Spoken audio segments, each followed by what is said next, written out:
중국에서는 차이리라고 하는 문화가 있잖아요. 뭐 다른 아랍 국가나 여타 국가에도 그런 비용이 있다고는 들었습니다.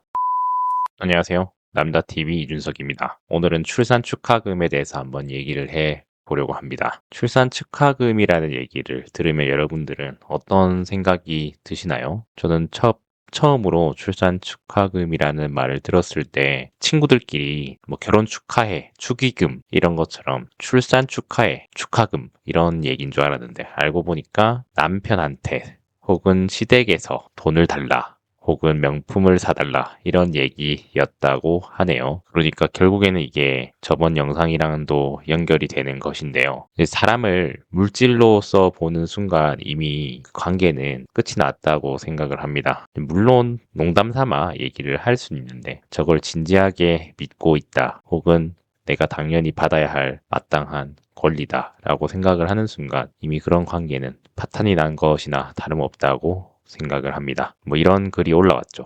출산하면 시댁에서 받는 출산 축하금이 있다던데 엊그제 뉴스 보니까 출산하면 시댁에서 누군 돈 받고 안 받고 받은 사람들은 얼마씩 받아. 아내가 임신해 줬는데 뭐 자꾸 해 달라는데 내 아이 임신해 줬는데 뭐 없냐 이런 얘기를 하고 있는 것이죠. 해외는 어떠냐라고 하니까 푸시 프레젠트라는 단어가 있다라고 하는데 막상 제 남편이 미국인인데 없다는데요. 이런 얘기도 하고 있죠. 뭐 이런 걸로 싸우는 게 뭐 중국의 음모다 이렇게 얘기를 하시는 분도 계신데 뭐 그런 말씀도 일응타당하다고 생각은 합니다. 근데 놀라운 것은 중국도 이미 저출산의 늪에 빠졌기 때문에 중국이 그것을 통제를 할 수 있을까라는 생각은 들긴 하는데 또 놀라운 것은 중국에 있는 동북삼성 혹은 연변 자치주에 있는 조선족 혹은 중국 동포라고 하죠. 그분들이 실제로 한족보다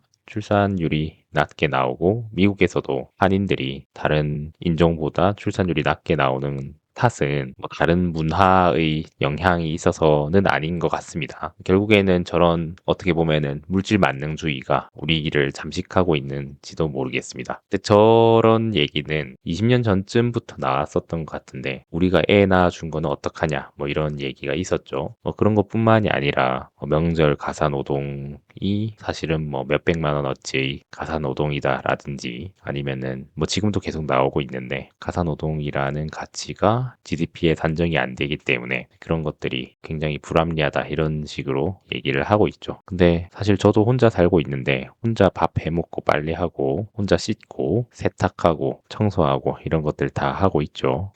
근데 제가 말씀드린 2년 전에 헤어졌던 그 여자친구는 아직도 배달 음식을 시켜 먹고 본인 혼자 사는데도 불구하고 보통 배달 음식을 시키면 좀 많이 시켜야 되잖아요. 뭐 2인분 이상을 시켜야 된다든지 뭐 10,000원 이상을 시켜야 된다든지 뭐 이런 상황인데 요즘 치킨 값도 많이 올라가지고 최소 배달 금액도 꽤나 올라간 것 같은데 2년이 지난 지금도 여전히 배달 음식을 먹고 있고 음식은 전혀 안 하고 있고 그런 것들을 보면은 참 뭐가 맞는 것인지 알 수가 없는 세상이 된 것 같습니다. 어쨌든 뭐 빙산의 일각이라고 우리가 빙산이 나와 있는 부분이 전부가 아니라 수면 아래에 있는 부분이 90%고 수면 위에 있는 부분이 10%라고 하잖아요. 근데 마찬가지로 저런 부분이 분명히 연애할 때나 혹은 데이트를 할 때 드러났을 거예요. 그러니까 그런 사람이랑 애초에 안 만나는 게 좋죠. 근데 저희 부모님께서도 계속 말씀을 하셨던 게 뭐냐면 정이 무섭다 이런 얘기를 하죠.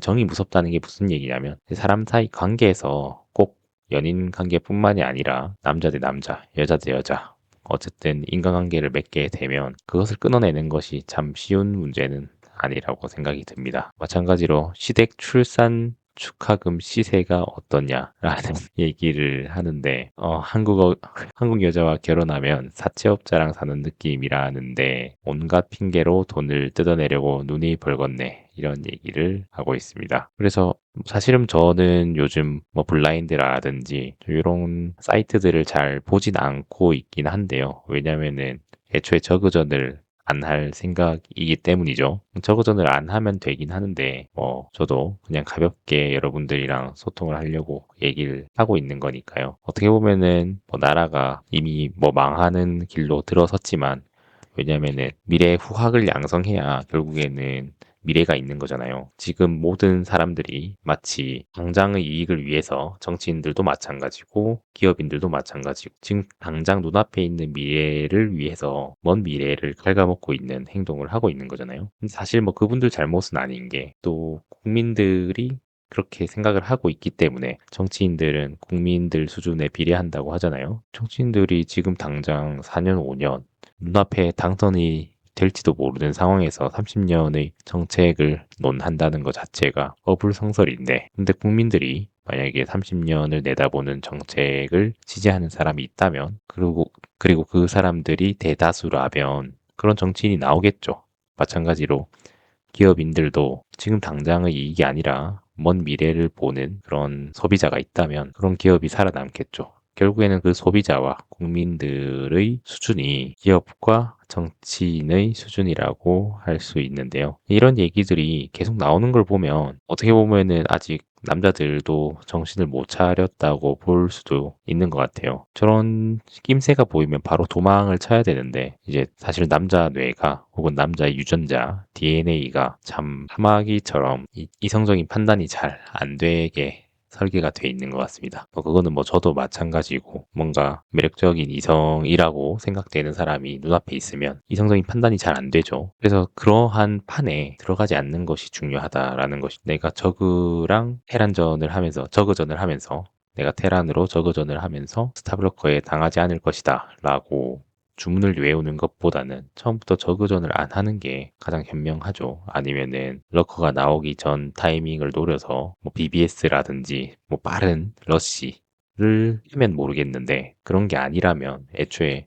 그런 상황에 본인을 던지지 않는 것이 제일 좋다고 할 수 있죠. 뭐 어쨌든 요즘 간간히 시댁의 재산을 알아보기 위해서 불법적으로 조세를 납부한 내역을 검색한 국세청 직원이라든지 아니면은 노산이라도 괜찮아라는 그런 구호가 담긴 프로그램이나 책 이런 것들이 유행하는 것과 더불어서 이런 출산 축하금 같은 얘기를 하는 걸 보면 어떻게 보면은 출산을 하는데 비용을 상승시키게 되는 원인인 거잖아요. 그렇게 되면 출산율이 더 낮아질 수밖에 없겠죠. 지금 출산율 반등을 했다라고 하는데 사실은 이게 결국 데드캣 바운스라는 것을 제가 말씀을 드렸죠. 데드캣 바운스라는 게 뭐냐면 반등을 하는 것 같지만 다시 떨어지는 것을 일컫는 말이죠. 출산을 하기 위한 비용이 이렇게 지속적으로 상승을 하고 있는데 어떻게 출산율이 상승을 할까요? 근데 출산 축하금이라고 하기 전에 애초에 결혼을 할 때 중국에서는 차일이라고 하는 문화가 있잖아요. 뭐 다른 아랍 국가나 여타 국가에도 그런 비용이 있다고는 들었습니다. 근데 보통 결혼을 할 때 남자가 더 많은 비용을 지불을 하잖아요. 근데 거기서 이미 한번 지불을 했는데 또 출산하면 비용을 지불해야 되고 애 키운다고 지불해야 되고 저도 생각을 해보니까 뭐 데이트 비용도 마찬가지고 운전을 하는 것도 마찬가지고 최근에 양상국 씨도 논란에 휩싸이고 있는 것 같던데 언제 여자친구 집에 계속 데려다 주냐 이런 얘기를 하는데 뭐 여자친구 집이 가까우면 뭐 상관이 없겠죠. 갑자기 여자친구 집에 운전을 해서 데려다 준다라는 얘기를 하니까 떠올랐던 에피소드가 있는데 제가 1년차 때 있던 공보위 1년차 때 있던 곳에서 그 간호사 주사님이 남자친구랑 좀 다퉜다 이런 얘기를 하더라고요. 뭘로 다퉜냐라고 하니까 남자친구가 본인 집에 계속 데려다 준다. 근데 어느 날 좀 화를 내더라 라고 하는 것이죠. 데려다 주는 건 상관없는데 당연하게 생각을 안 해줬으면 좋겠다 라는 얘기를 했다고 합니다.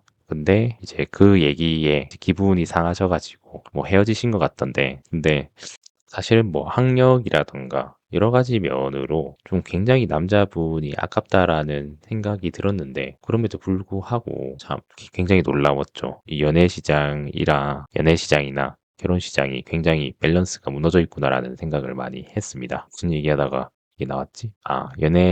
연애할 때도 굉장히 많은 비용을 지불하게 되고 그게 끝이 아니라 결혼을 하면은 집이라든지 이제 혼수 결혼 비용을 또 남자가 대다수 부담을 지우는데 이제 그게 끝이 아니고 임신 축하금, 출산 축하금이라는 이상한 문화를 또 끌어들이려고 하고 근데 그게 끝이 아니고 또 어렸을 때 영어 유치원을 보내야 되고 미국으로 유학을 보내야 되고 뭐 이런 얘기를 이제 어느 나라 사람 얘긴가라고 생각을 할 수 있는데 실제로 제가 다 겪긴 했어요. 그러니까 이게 일시불이 아니라 진짜 말 그대로 ATM이라는 단어가 무색할 만큼 ATM은 본인이 보관한 돈을 꺼내가는 거잖아요. 그러니까 ATM이란 말이 적절하지가 않아요. 그냥 황금알을 낳는 거위인 건데 그것들을 만족시켜 줄 수 있는 사람을 찾는다는 것 자체가 굉장히 욕심이라고 생각이 듭니다. 근데 그런 사람들이 보통은 조금 학력이나 학벌이 안 좋으신 분들이 본인에 대한 컴플렉스가 있어서 자식들에게 그것을 한풀이식으로 하려고 하는데 근데 상식적으로 집에서 가정교육이 안 되는데 돈을 쓴다고 자식들이 똑똑해질 리가 만무하죠. 뭐 어쨌든 임신 축하금, 출산 축하금, 뭐 이런 얘기를 한다는 것 자체가 저게 끝이 아님을 알 수 있죠. 뒤에 계속 어떤 청구서가 날라온다는 얘기인데 그것은 연애할 때나 혹은 만날 때부터 이미 빠르게 걸렀어야 됐다라는 생각이 듭니다. 근데 제일 좋은 건요. 저그전을 안 하는 게 제일 좋죠. 네, 오늘도 이 출산 축하금에 대한 얘기를 한번 해봤는데요. 오늘도 재미없고 두서없고 아무 얘기나 하는 영상 봐주셔서 감사합니다. 여러분들 생각은 어떠하신지 댓글로 남겨주셔서 의견을 공유해 주셨으면 좋겠습니다. 감사합니다.